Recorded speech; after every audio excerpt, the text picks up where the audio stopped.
L'accès à l'éducation en Afrique francophone s'est considérablement amélioré ces dernières années.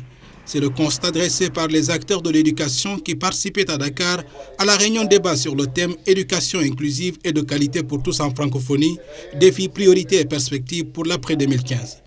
En effet, dans plusieurs pays, une hausse spectaculaire du taux net de scolarisation a été notée, passant de 58% au début des années 2000 à 80%, voire plus actuellement. Il y a un progrès important qui a été accompli en termes d'accès à l'école, d'accès à l'éducation. Mais il y a encore des problèmes et de nombreux problèmes en ce qui concerne la qualité. Parce qu'il ne suffit pas d'aller à l'école. On va à l'école pour apprendre, pour qu'on acquiert des connaissances, des compétences qui doivent être avérées, qui doivent être prouvées. Et sur ce plan-là, il y a encore des problèmes.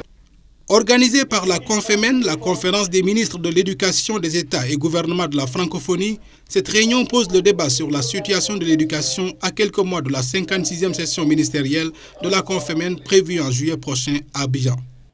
Il y a des défis à lever, et également quelles perspectives dans l'agenda après 2015. La qualité a pris un coup à cause de la massification de l'accès à l'éducation.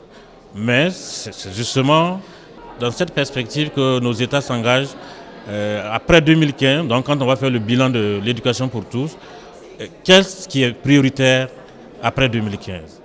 Selon les participants, il est essentiel d'adapter la formation au marché de l'emploi pour offrir des meilleures chances d'insertion à la jeunesse africaine.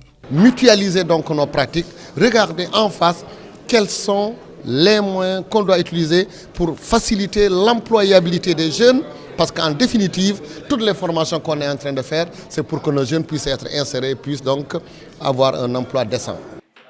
Dans la perspective de l'après-2015, les États africains sont invités à renforcer la gouvernance dans le domaine de l'éducation et à poursuivre les réformes et investissements en vue de garantir une éducation de qualité.